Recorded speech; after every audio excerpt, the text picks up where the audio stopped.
죄는 지은 만큼 형벌을 받아야 합니다. 레위기 26장 42절 말씀입니다. 내가 야곱과 맺은 내 언약과 이삭과 맺은 내 언약을 기억하며 아브라함과 맺은 내 언약을 기억하고 그 땅을 기억하리라.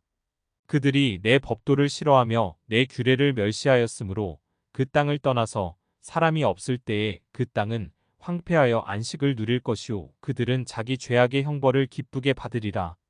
그런즉 그들이 그들의 원수들의 땅에 있을 때에 내가 그들을 내버리지 아니하며 미워하지 아니하며 아주 멸하지 아니하고 그들과 맺은 내 언약을 폐하지 아니하리니 나는 여호와 그들의 하나님이 됨이니라.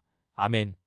하나님께서는 내가 지은 죄든지 조상이 지은 죄든지 죄에 대해서 분명한 형벌을 내리시는 분이십니다.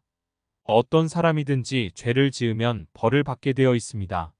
형벌이 임할 때 회개하고 자복하며 형벌을 기쁘게 받게 되면 하나님께서는 형벌을 다 치르고 난 뒤 좋은 것으로 갚아주십니다.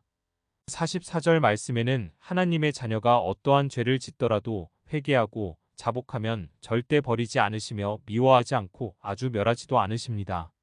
그러므로 삶의 형벌이나 고난이 임하게 되면 먼저 나의 잘못된 죄가 무엇이 있는지 돌아보고 회개하며 하나님의 은혜를 기다리며 살아가야 합니다. 대부분은 무조건 문제를 해결해 달라고 기도하기도 하고 왜 나에게 이런 고난이 닥치도록 했느냐고 하나님을 원망하기도 합니다. 삶에 어떠한 문제가 다가올 때 남의 탓을 생각하지 말고 먼저 나 자신의 죄부터 돌아보아야 합니다. 형벌은 두려워할 때 임하게 됩니다. 하나님의 사랑 안에 거하고 믿음 안에 거하게 될 때는 두려움이 없지만 하나님을 떠나 살게 되면 두려움이 임하게 되고 결국 형벌을 받게 됩니다. 요한일서 4장 18절 말씀입니다. 사랑 안에 두려움이 없고 온전한 사람이 두려움을 내어 쫓나니 두려움에는 형벌이 있음이라. 아멘.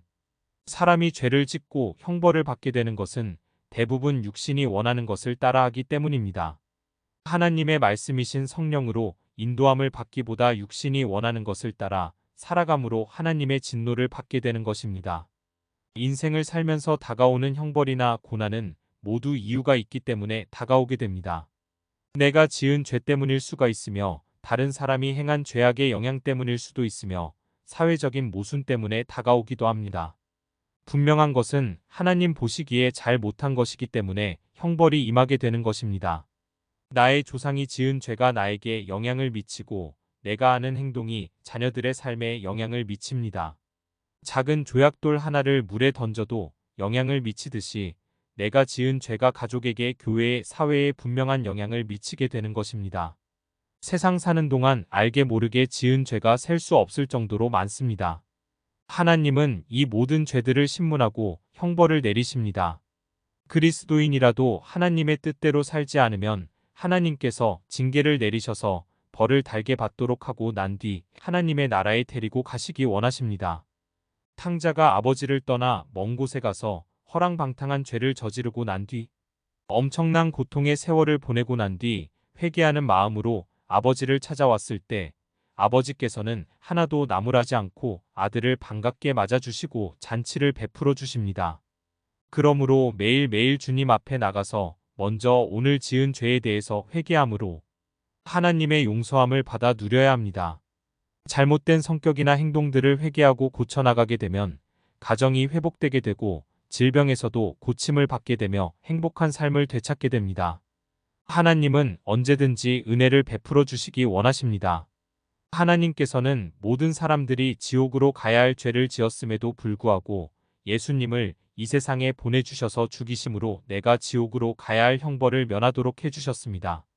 내가 감당하지 못할 형벌을 하나님의 아들이 대신 져주신 것입니다.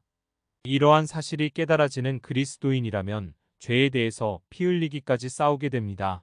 죄가 얼마나 무서운지 알기 때문입니다.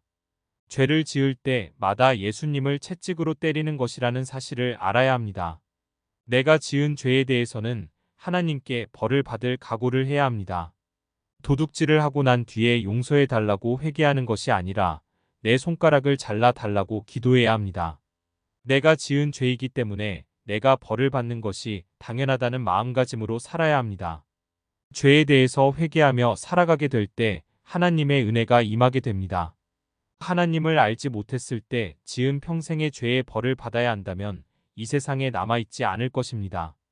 긍휼에 풍성하신 하나님께서 내가 진토로 지었음을 아시고 죄에 대한 형벌을 하감하여 주시고 대신 갚아 주심으로 이제는 죄에서 떠난 하나님 나라의 삶을 살도록 해주신 은혜와 사랑에 감사를 올려드리는 아침입니다.